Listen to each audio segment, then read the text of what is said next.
안녕하세요, 성도님들. 오늘의 하루의 말씀 묵상 나눠보도록 하겠습니다. 오늘 말씀은 여호수아 13장에 대한 말씀인데요.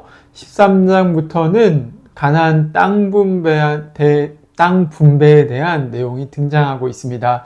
13장부터 21장까지 우리에게는 조금 지루하지만은 이스라엘 백성들에게는 중요했던 각자 지파들의 땅 이야기가 나오고 있습니다.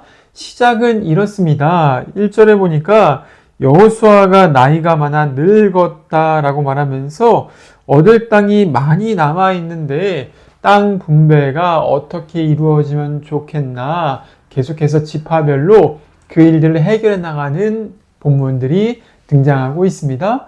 특별히 여호수아는 가나안 땅의 중심부를 차지하고 그 중심부에 있었던 7 족속을 쫓아내면서 특별히 이스라엘의 평지와 산지 지대를 많이 차지하였습니다.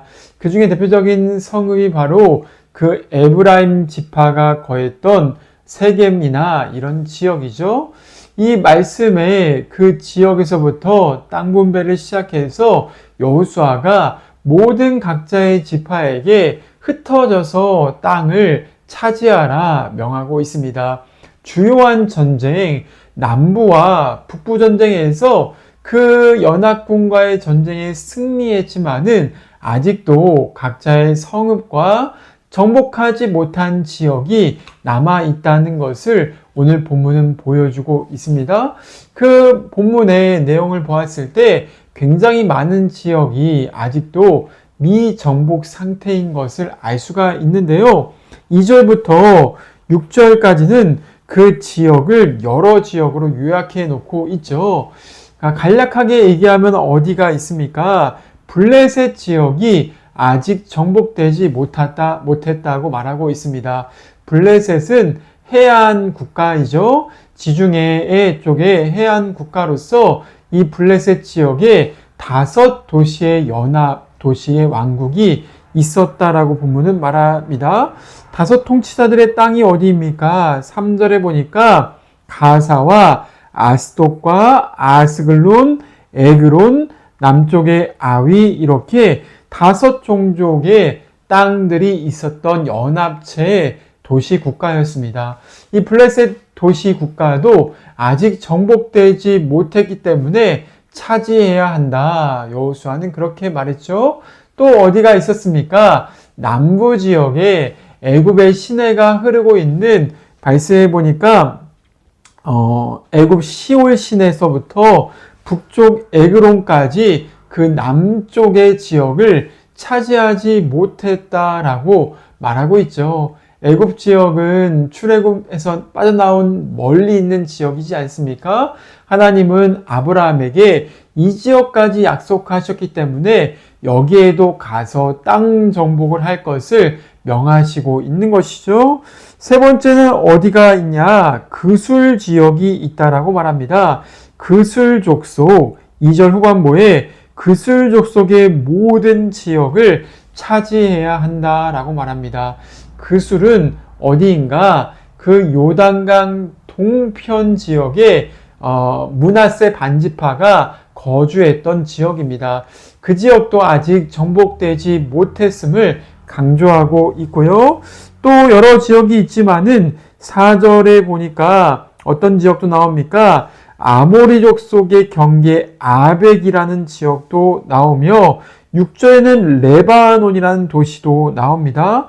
레바논 지금 우리가 보고 있는 그 시돈과 여러 무역 도시들 두로 지역이 레바논 산지 지역이었는데 그것도 차지하지 못했다라고 얘기하면서 미정복 지역까지 널리 나아가서 정복해야 한다고 권면해주고 있는 것이죠. 6절에 보니까 이렇게 말합니다. 너는 내가 명령한 대로 그 땅을 이스라엘에게 분배하여 기업이 되게 하라라고 하면서 그 지파 땅을 차지할 모든 지역의 이 땅들을 그 각자의 지파들에게 분배했다는 것을 알 수가 있습니다. 하나님께서 이 여호수아에게 그 땅도 분배해야 된다. 지파들이 나가서 그 지역까지 차지해야 한다라고 명하셨다는 것입니다. 이 말씀을 통해서 우리는 오늘 무엇을 묵상해 볼 수 있겠습니까? 여러 가지 지역의 어려운 지역명이 나왔지만은 결론은 무엇입니까?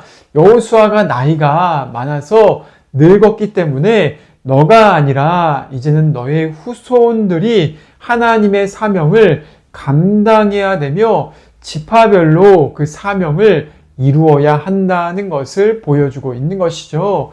여호수아가 위대한 지도자이긴 했지만은 그들의 여호수아 개인의 지도력만으로는 하나님의 사명을 감당할 수가 없었다는 것입니다.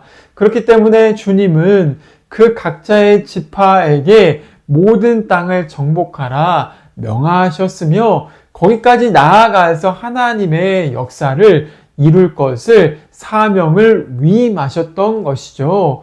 오늘날 우리가 살아가는 삶도 똑같습니다. 한국의 기독교가 뿌리 내린 이후로부터 선교사님들이 이 땅 가운데 복음을 전한 이후부터 어땠습니까? 계속해서 교회가 하나님의 사명을 이어받아서 이 민족 복음화를 감당해 왔다는 것이죠. 그런데 오늘날 보면은 이 사명을 누가 감당해야 하는가?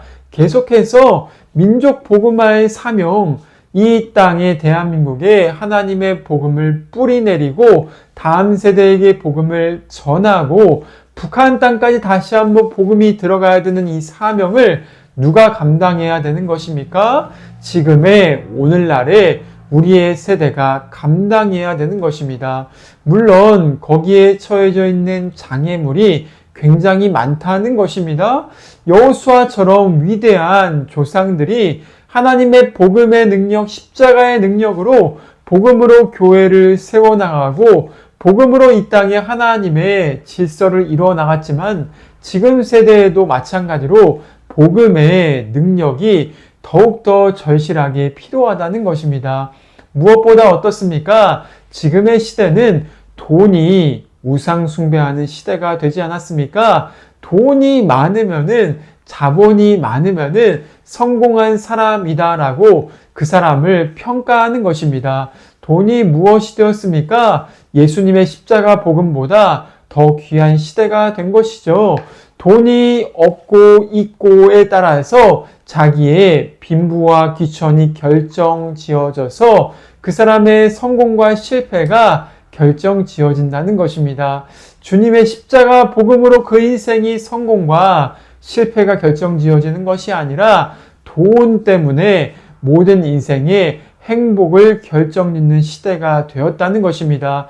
주님은 이러한 우리의 시대의 사명을 뭐라고 말합니까? 돈이 많아도 하나님 앞에서 죄인이면은 멸망할 수밖에 없다. 돈이 적어도 십자가 복음의 능력으로 하나님의 의를 입으면은 구원을 받는다. 이 십자가의 복음을 다시 한번 다음 세대에 증거해 주라고 말하고 있는 것입니다. 또 어떤 장애물이 있습니까? 이 시대에 인본주의와 또 공산주의와 무신론적인 수많은 악한 세력들이 복음을 방해한다는 것입니다. 인본주의, 그럴듯한 말이지만은 인간의 자유가 신이 된 것이죠. 인간이 원하는 대로 내가 권리를 가지고서 나의 권리는 인간 스스로가 결정지을 수 있다고 생각하는 것입니다. 사실 인간의 권리는 인간 스스로가 어떻게 결정지을 수가 있겠습니까? 무신론에 따르면은 인간의 권리는 사실 아무것도 근거가 없다는 것입니다. 공산주의는 인간이라는 권리의 그 목적을 보여주지 못하죠. 또 어떻습니까? 진화론은 인간의 권리의 근거를 보여주지 못한다는 것입니다. 진화론의 핵심은 무엇입니까? 원숭이와 사람과는 종이 한 장 차이라는 것입니다. 원숭이보다 사람이 더 아름답고 뛰어난 권리가 있는 근거가 어디 있냐? 없다는 것입니다. 진화론에 따르면 그냥 조금 더 발전된 존재에 지나지 않죠. 그렇지만 하나님의 말씀은, 성경의 말씀은 무엇이라 말합니까? 성경은 짐승과 달리 하나님의 영이 사람에게 들어가서 그의 권리와 하나님의 형상과 능력에 따라서 사람의 가치를 높여준다는 것입니다. 사람은 스스로가 자기의 권리를 주장하지만은 하나님의 말씀이 없이는 권리도 없다는 것입니다. 또 하나님의 말씀이 없으면 어떻습니까? 자유는 죄 짓는 방종이 될 수밖에 없습니다. 자유는 이 땅 가운데서 나의 욕정과 나의 정욕을 충족할 수밖에 없는 그러한 죄 짓는 도구에 불과하다는 것입니다. 우리의 인간의 자유는 어디서부터 나오냐? 하나님의 진리 아래 거할 때, 하나님의 말씀 안에 거할 때 자유가 존재한다는 것이죠. 현대 사회 가운데 이러한 하나님의 말씀과 복음은 점점 흐려져서 어떻게 되고 있습니까? 사람들의 죄가 범람하고 탐욕이 범람하고 무신론 가운데 사람의 그 잔인한 본성과 욕심과 죄악만 남게 되었다는 것이죠. 그리스도인들은 이러한 시대 가운데서 예수님의 십자가 복음으로 사람의 죄됨을 드러내고 하나님의 복음의 능력으로 사람들을 주님께로 돌이켜야 될 사명이 있다는 것입니다.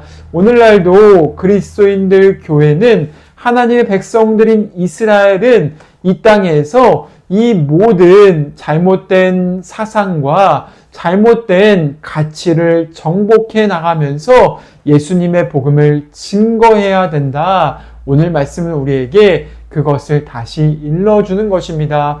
성도님들은 오늘 무엇으로 나의 인생의 행복의 근원을 삼고 있습니까? 오늘 말씀은 하나님으로 인해서 행복의 근원을 삼는 그러한 존재가 돼야 한다. 그 존재의 능력으로서 땅을 정복하고 세상을 정복하는 그리스도인이 되어야 한다는 것을 가르쳐 주는 것입니다. 우리 그리스도인들이 하나님 말씀에 기초하여서 자신을 바라볼 줄 알며 십자가의 용서와 그분의 순종하시는 의를 통하여서 하나님 백성이 되었음을 기억하시고 이 복음으로 사람들에게 묻지 않는 불신자들과 우리의 자녀 세대들에게 하나님 말씀을 전수하고 그렇게 하나님 말씀을 증거할 수 있는 은혜가 함께 머무시길 주님의 이름으로 축원을 드립니다. 특별히 오늘 본문 말씀에는 이러한 땅 분배의 강조와 함께 무엇이 하나가 더 강조되고 있습니까? 레위인들의 모습이 강조되고 있습니다. 어느 말씀입니까? 오늘 말씀을 보니까 14절과 또한 33절 두 절의 말씀에는 레위인이 어떤 모습으로 살았는지를 강조하고 있죠. 14절은 이렇습니다. 레위 지파에게는 여호수아가 땅을 기업으로 준 것이 없었다라고 말하죠. 왜입니까? 그들은 하나님께 드리는 화제물로 기업을 삼았다라고 말하죠. 무슨 말입니까? 레위 사람들에게는 땅이 분배되지 않았다는 것입니다. 그들은 실로에서 제사를 드리면서 이스라엘이 가져온 제물을 통하여서 생계를 이어갔습니다. 레위인들은 이스라엘이 드렸던 화제물, 특별히 화목제물 같은 그 제물의 나머지에 그 희생제물의 나머지의 고기를 가지고서 분배받았고 소제물의 그 나머지 부분으로 생계를 이어갔다는 것이죠. 또 33절은 이렇게 말하는데 레위 지파에게는 어떻습니까? 이스라엘의 하나님 여호와께서 그들의 기업이 되었다라고 말하고 있습니다.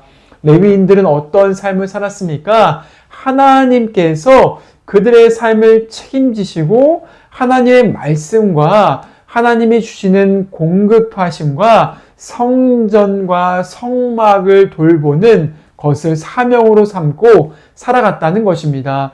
이 시대 가운데서 레위인처럼 하나님을 기업으로 삼은 사람들, 그 사람들이 바로 그리스도인이 되어야 한다는 것이죠.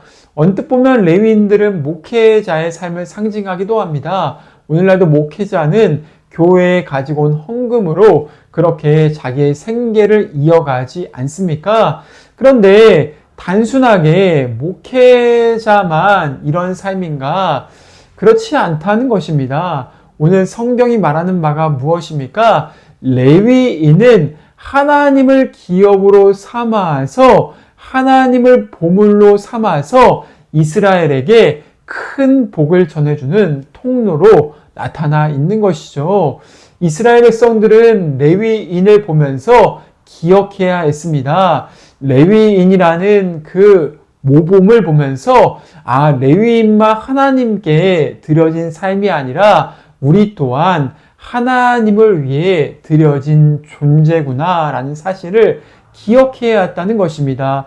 이스라엘 지파의 사람들은 땅으로 농사를 짓고서 수확물을 거둘 때 이 모든 소유가 나의 것이 아니라 하나님의 것이 되었음을 기억해야 됐죠. 그래서 11조를 가지고 와서 하나님께 예물로 드리고 성소의 드림을 통해서 나 자신은 내 것이 아니라 하나님의 것이라는 것을 고백했습니다. 레위인들은 그러한 11조의 재물과 재물의 얼마의 기업을 받으면서 하나님께 예배하고 하나님의 말씀을 가르치는 일을 힘썼던 것입니다.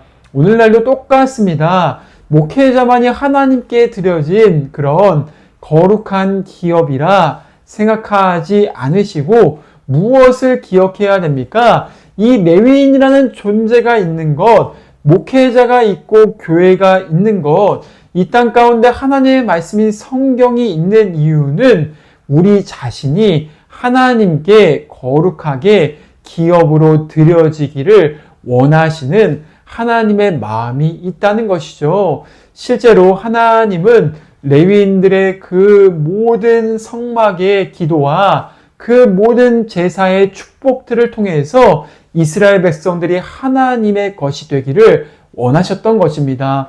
오늘도 나 자신을 누구라고 여겨야 되겠습니까? 나 자신이 하나님께 바쳐진 존재다. 레위인뿐만이 아니라 나 자신 또한 주님을 위해 사는 존재다라는 것을 기억해야 합니다. 이것이 신약이 우리에게 주는 메시지인 것이죠. 신약에서 그리스도인들은 무엇이라 말합니까? 너희는 그리스도의 피값을 통하여서 예수님의 사신 것이 되었다라고 말하죠. 우리는 십자가 복음을 통하여서 내 자신의 인생과 재물과 생명과 이 모든 시간과 삶이 내가 주인이 아니라 주님께서 나의 인생을 사신 존재다라고 말하고 있는 것입니다. 오늘도 우리의 참된 정말 기업이 되시고 우리의 참된 십자가의 능력이 되시는 예수님께 나의 삶을 맡길 수 있는 십자가 복음 앞에 나의 인생을 거룩하게 드릴 수 있는 성도가 될 수 있기를 바랍니다. 그럴 때만 이 세상에 무신론과 잘못된 거짓된 가르침들과 죄악의 음탕과 음란에 물들지 않고 주님의 거룩한 백성으로 이 땅을 살아갈 수가 있으며 복음의 증거자, 복음의 통로로서 이 세상을 살아갈 수가 있게 될 것입니다. 이 말씀을 붙잡으시면서 하나님의 기업으로 나 자신을 드리시고 하나님이 주신 나의 기업, 지파, 땅, 나의 그 사명의 자리, 성전에 예배하는 자리 가운데 주님을 찾기를 힘쓰시는 성도님들이 될 수 있기를 주님의 이름으로 축원을 드립니다. 함께 기도하시겠습니다. 하나님 아버지 감사합니다. 오늘도 우리에게 십자가 복음을 주시고 선교사님들을 통하여서 한국 이 민족 교회를 통하여서 지금까지 복음이 우리에게 증거되며 신앙과 믿음을 가지게 하심을 감사합니다. 그러나 하나님 우리 또한 이 복음의 바톤을 다음 세대와 지금의 주변의 사람들에게 증거할 책임이 있는 것을 기억하게 하여 주시옵소서.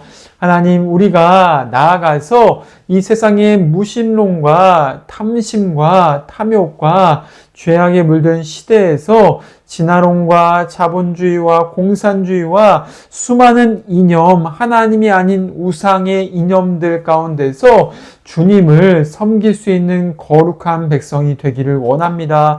나의 인생이 내 것이 아니라 하나님의 것으로 사신 바 되었음을 기억하는 성도가 되게 하여 주시옵소서. 복음의 능력, 하나님 말씀의 능력, 거룩함의 능력으로 음란하고 악한 시대 가운데 주님을 증거하게 하시며 우리의 자녀 세대들과 하나님 우리의 이웃들 가운데 예수님의 복음을 증거하고 참된 교회를 세워나갈 수 있는 은혜가 넘쳐나게 하여 주시옵소서.